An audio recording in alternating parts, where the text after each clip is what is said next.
শীতে এই চাইনিজ সবজিটা যত রান্না করি খেয়ে মন ভরে না। আজকে একদম সিম্পল রেসিপিতে শেয়ার করছি, যাতে করে সবজির কালারটাও ঠিক থাকে। একটা ফ্রাই প্যানে নিয়ে নিচ্ছি একটা চিকেনের টুকরো। আপনি লেকের অংশ নিতে পারেন, আবার চাইলে যে কোনো অংশ নিতে পারেন। প্রথমে 1 কাপ পানি দিয়ে দিলাম, তারপর স্বাদ মতো লবণ। তবে 1 কাপ পানিতে সিদ্ধ হবে না, আমি আরও 1 কাপ পানি দিয়ে দিচ্ছি। 1 চা চামচ দিয়ে দিলাম আদা আর রসুন বাটা, আর ঢাকনা দিয়ে ঢেকে দিচ্ছি। আর খুব ভালো করে সিদ্ধ করে নিয়েছি, চুলার আঁচ একদম কমিয়ে অল্প আঁচে সিদ্ধ করে নিয়েছি। আর যে পানিটা রয়ে গেছে, আর এটা হচ্ছে চিকেন স্টক, এটা আমরা পরে সবজিতে ব্যবহার করব। আরও একটা পাত্রে পানি ফুটিয়ে নিয়েছি, আর স্বাদ মতো লবণ দিয়ে দিলাম। স্লাইস করা পেঁপে আর গাজর দিয়ে দিলাম। ঢাকনা দিয়ে ঢেকে পেঁপে আর গাজরটা কিছুক্ষণ সিদ্ধ করে নিয়েছি। তারপর এখানে আরও কিছু সবজি অ্যাড করে দিচ্ছি, ফুলকপি, ব্রোকলি আর হচ্ছে বাঁধাকপি। চাইনিজ ভেজিটেবলে সবজি আপনার পছন্দ মতো দিতে পারেন। শুধু পেঁপে আর গাজর দিয়েও চাইনিজ ভেজিটেবলটা রান্না করা যায়। তবে এখন যেহেতু শীতের সিজন আর সবগুলো সবজি হাতের কাছে পাওয়া যায়, বেশ কয়েকটা একসাথে নিতে পারেন। এখন হাই হিটে সবজিটা খুব ভালো করে সিদ্ধ করে নিয়েছি। সবজিটা সিদ্ধ হয়ে গেছে, একটা স্ট্রেনারে ঢেলে পানি ঝরিয়ে নিচ্ছি।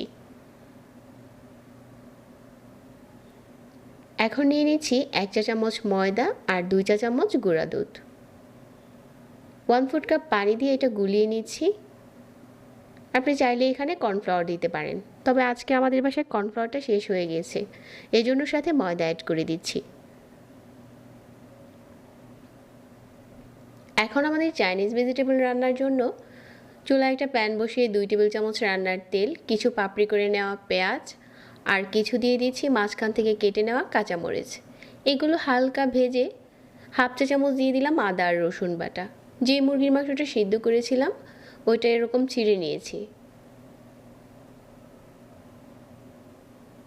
এখন এই পেঁয়াজের সাথে হালকা করে একটু ভেজে নিচ্ছি।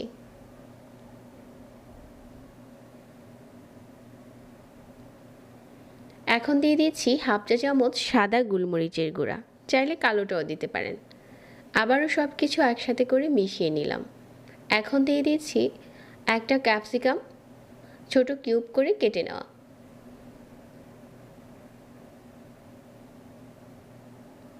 স্বাদ মতো লবণ দিয়ে দিচ্ছি। তারপর দিয়ে দিচ্ছি যেই চিকেনের পানিটা ছিল আগে সিদ্ধ করা, ওইটা দিয়ে দিলাম। এখানে এক্সট্রা আর কোনো পানি দিব না, সিদ্ধ করা যেই চিকেনের পানিটা ছিল ওইটাই দিয়েছি, তাহলে টেস্ট ভালো আসবে। ময়দা আর গুঁড়া দুধের মিশ্রণটাও দিয়ে দিলাম, আর এখানে 1/4 চা চামচ লাল মরিচের গুঁড়া দিয়েছি। এটা কেউ চাইলে স্কিপ করতে পারেন, তবে দিলে টেস্ট ভালো আসে। এখন দিয়ে দিচ্ছি যেই সবজিগুলো আমরা আগে সিদ্ধ করে রেখেছিলাম এটা, আর এখানে 1/4 চা চামচ দিয়ে দিচ্ছি টেস্টি সল্ট। এটাও চাইলে স্কিপ করতে পারেন, তবে দিলে টেস্ট ভালো আসে। এইভাবে রান্না করলে আপনার চাইনিজ ভেজিটেবল একদম বাবুর্চির মতো হবে। আর নামি দামি রেস্টুরেন্টগুলোতে ঠিক এভাবেই চাইনিজ ভেজিটেবল পরিবেশন করে থাকে। এখন উপরে 2 থেকে 3টার মতো কাঁচামরিচ দিয়ে দিলাম। আপনি যদি চান এটার গ্রেভিটা আরও একটু ঘন করতে পারেন, আবার চাইলে একটু পাতলাও রাখতে পারেন। লবণ চেক করে উপরে স্বাদ মতো লবণ দিয়েছি, আর এখন আমাদের চাইনিজ ভেজিটেবল পরিবেশন করার জন্য একদম রেডি। এটা চাইলে এমনিতেও খাওয়া যায়, আবার চাইলে পোলাওর সাথেও পরিবেশন করতে পারবেন। সবজির কালার ঠিক রেখে চাইলে আপনি নিজেই বাসায় ঝটপটে চাইনিজ ভেজিটেবল রান্না করতে পারেন। রেসিপি ভালো লাগলে প্লিজ ফলো করে রাখবেন প্রতিনিয়ত নতুন রেসিপি পেতে। আজকে এখানেই বিদায় নিচ্ছি। আল্লাহ হাফেজ।